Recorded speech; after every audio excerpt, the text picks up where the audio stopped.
මැණික් කර්මාන්තය. එහෙමත් නැත්නම් මැණික් බිස්නස් එක කියන්නේ දිනෙන් දින දියුණු වෙන ලංකාවේ කෝටිපතියෝ විශාල ප්‍රමාණයක් බිහි කරපු හරි ඉක්මනින් ඇබ්බැහි වෙන හරි අපූර්ව බිස්නස් එකක්.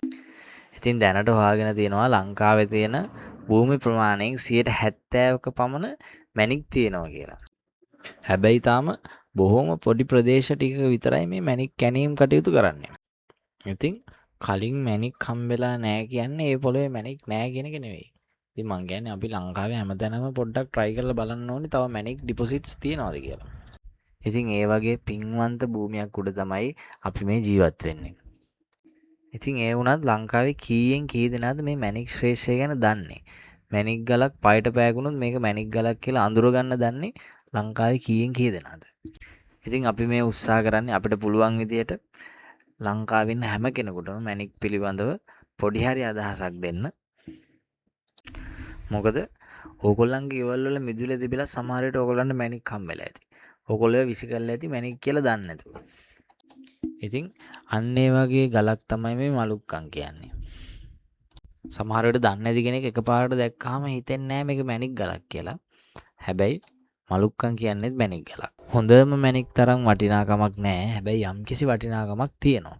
ඉතින් ඒ ගැන පොඩි හරි අවබෝධයක් තියාගන්න එක අනාගතේ කවදා හරි දවසක ඕගොල්ලන්ට වටිනාකමක් වෙයි. සරලවම කිව්වොත් මේ මලුක්කම් කියන්නේ සෆාය ගලක එහෙමත් නැත්නම් ಜಾති ගලක දෝෂපළුදු ගොඩාක් වැඩි ගල් වලට. ඒ කියන්නේ මෙන්න මේ වගේ ගල ගත්තට පස්සේ මේක ඇතුළට ටෝච් කරලා බැලුවාම මේක ඇතුළේ පළුදු සෑහෙන්න තියෙනවා.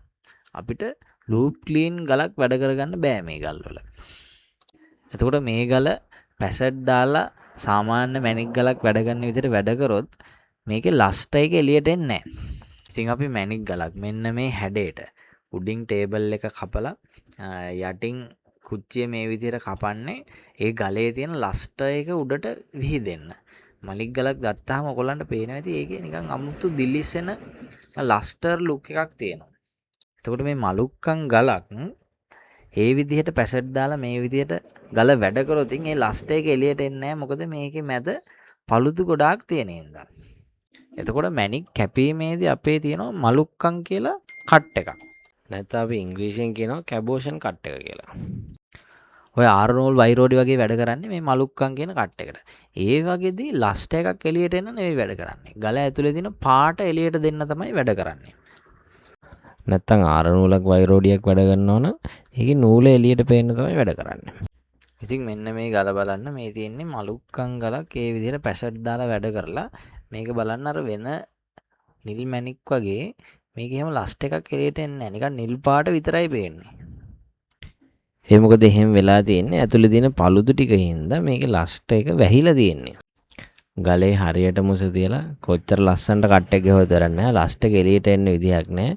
ලස්ට් එක බ්ලොක් වෙනවා ඇතුලේ තියෙන පළුදු වලින්. ඉතින් අන්න ඒ හින්දා අපි මේකට මලුක්කම් කියන කට් එක තමයි කපන්න ඕනේ. එතකොට ගල හොඳට පාට තියෙනවා නම් මලුක්කමට කැපුවට පස්සේ ඇතුලේ තියෙන පළුදු වලින් ප්‍රශ්නයක් නැහැ. මොකද පාට තමයි එළියට පේන්නේ. එතකොට අපි මේ මලුක්කම් කියන කට් එකේදී ලස්ට් එක නෙවෙයි බලන්නේ ලස්සන පාට. ඉතින් දැන් ඔයාලටම තේරෙනවා ඇති ගොඩාක් පළුදු තියෙන ගලක් නම් පැසට් දාලා කපල වැඩක් නැහැ. මලුක්කම් කියන කට් එක තමයි කපන්න ඕනේ කියලා. මේ මලුක්කම් කියන ගලට මේ මලුක්කම් කියලා නම හැදිලා තියෙන්නේ මේ මලුක්කම් කට් එක කපන්න ඕනි ගලක් කියන එක තමයි මේ අපි මලුක්කමක් කියලා විවහාරයේදී අපි යොදාගන්නේ. මේ ගල මලුක්කමක් කපන්න තමයි සුදුසු. ඒක තමයි මේ ගල් වලට මලුක්කම් ගල් කියලා කියන්නේ. ඉතින් මේ වගේ මලුක්කම් ගලක සිල්කියක් වගේ තිබුණොත් අපිට මේකේ නූලට කපන්නත් පුළුවන්. එතකොට රතු ගලක් නම් සිල්කියක් තිබිලා අපි නූලට වැඩ කරොත් ඒක රතු වයිරෝඩියක් වෙනවා. අන්න එතකොට ගාන ටිකක් වැඩි. එතකොට නිල් ගලක සීල්ක ටිකක් තිබිලා නිල් වයිරෝඩි කැපුවොත් තවත් ගාන වැඩි. එතකොට ජෙම් මාකට් එකක් ගත්තාම සාමාන්‍ය තියෙන සෆාය ගලක් තරම් මේ මලුක්කම් ගල් වටින්නේ නැහැ. හැබැයි මලුක්කම් කියලා වෙනම බිස්නස් එකක් තියෙනවා. මලුක්කම් විතරක් ගන්න කට්ටියක් ඉන්නවා. ඉතින් ඒ මොකද අපි මේ මැණික් ගලක අවසාන ප්‍රතිඵලය තමයි මේ මැණික් ගල ලස්සනට කපලොප දාලා ජුවලරි එකකට අල්ලන එක. ඉතින් මලුක්කම් විදියට කපන ගලකුත් ජුවලරි එකට අවසානයේදී අපිට අල්ලන්න පුළුවන්. එහෙනම් ඒකත් බිස්නස් එකක්. ඉතින් මේ බලන්න මෙන්න මේ ඩිසයින්ස් ටික මලුක්කම් ගල ජුවලරි එක ඇල්ලුවම ඒ ජුවලරි එකේ මාර ලස්සනක් තියෙනවා. ඉතින් ඒ නිසා තමයි මට මේ සම්බන්ධව ඔයාලට කියලා දෙන්න උවමනා වුණේ. ඉතින් ඔයාලත් මේ වගේ මලුක්කමට යන ගලක් හම්බ වුණොත් විසි කරන්න එපා. මේකේ පළුදු දෝෂ වැඩි කියලා. මේකටත් පොඩි හරි බිස්නස් එකක් තියෙනවා. ඉතින් ඒ නිසා අනිවාර්යෙන් විසි කරන්න එපා තියාගන්න. ඉතින් මොකද අපි ඉස්සර ගෙවුඩත් විසි කරා. ඉස්සර මට මතකයි අපේ සීයලා එහෙම ගෙවුඩයක් හම්බුනම තියාගන්නේ නැහැ.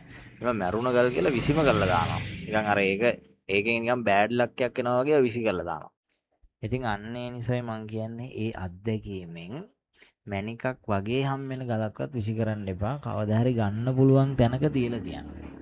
මොකද අපේ එදා අර අපේ සීයා විසි කරපු ගෙවුඩ ටික අපේ ආච්චි හරිය එකතු කරලා තිබුණා නම් අද අපි කෝටිපති වෙලා. ඉතින් ඒ නිසා මේ මැණික් කියන ශ්‍රේෂ්ඨය හැමදාම ඉගෙන ගන්න අලුත් දෙයක් එකතු වෙන ශ්‍රේෂ්ඨයක්. ඉතින් අපි මේ කතා කරන වෙලාවේ සමහර ලෝකේ කොහේ හරි අලුත්ම જાතිය කවදාවත් දැකලා නැති මැණික් වර්ගයක් හම්බෙලා තියෙන්න පුළුවන්. ඉතින් ඒ හින්දා දැන් අපි පජාති ගල් වලට මේ දවස්වල ලොකු වටිනාකමක් නැහැනේ. ಜಾති ගල් වගේ ලොකු වටිනාකමක් නැහැ පජාති ගල් වලට. ඉතින් පජාති ගලක්වත් විසි කරන්න එපා මං කියන්නේ. සර්කන් කෑල්ලක් තෝර කෑල්ලක් හම්බුනත් කොහේ හරි එකතු කරලා තියන්න. කවදාම හරි අනිවාර්යයෙන්ම මේ ගල් වලට වටිනාකමක් එන්න පුළුවන්. මොකද ඇත්තටම මේ මැණික් කියන්නේ වාසනාව කියන එක සෑහෙන්න තියෙන දෙයක්. අපි කොච්චර වාසනාව කියන එක නෑ කිව්වත් මේ මැණික් ශේෂ්ත්‍රයේදී නම් වාසනාව කියන එක සෑහෙන්න බලපානවා. මොකද මම මෙහෙම කියන්නේ මම සෑහෙන්න දැකලා තියෙනවා. අද ස්කූටි යන මිනිස්සයා හෙට ප්‍රාඩෝ එකේ යනවා. ඉතින් ඒක කතාවට කියනවා නෙවෙයි. එහෙම දේවල් ඇත්තටම වෙලා තියෙනවා. ඉතින් ඒ නිසා මේ මලුක්කම් වගේ ගලක් හම්බුනත් ඔයගොල්ලෝ අනිවාර්යෙන් ඒක තියාගන්න. මොකද කවදාම හරි මේවට විශාල වටිනාකමක් එන්නත් පුළුවන්. මේ මලුක්කම් කියන ගලුත් නිල් මලුක්කම්, පුෂ්පරාග මලුක්කම්, ඊට පස්සේ ගෙවුඩ මලුක්කම්, ඒ වගේ හැම જાතියකම මේ මලුක්කම් ගල් එනවා. ඔයාලට නිල් මලුක්කමක්, පුෂ්පරාග මලුක්කමක් හම්බුනොත් නම් යන්තම් හරි අඳුර ගන්න පුළුවන්. හැබැයි මෙන්න මේ වගේ ගෙවුඩ මලුක්කමක් හම්බුනොත් ඔයාලට අඳුර ගන්න බෑ. මේක නිකන් තිරිවනා ගලක් වගේ. ඉතින් මේ තියෙන ගෙවුඩ මලුක්කමක් මේ බලන්න මේක ටෝච් එක ගවුවොත් මේක ඇතුලේ මාර විදිහට පළුදු තියෙනවා. හැබැයි සමහරවිට මේ ගල ගොඩක් මහත හින්දා අපිට පේන්නේ නැතුව හැංගිලා ඇතුලේ ගලක් තියෙන්නත් පුළුවන්. ඉතින් මේ වගේ ගලක් තියෙනවද කියලා බලා ගන්න මේ ගල මැදින් ඉරලා බලන්න ඕනේ.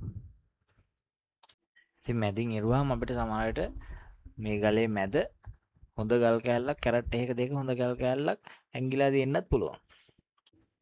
ඉතින් මලුක්කම් ගැන ඔයගොල්ලෝ යම් කිසි දෙයක් ඉගෙන ගත්තා කියලා හිතනවා.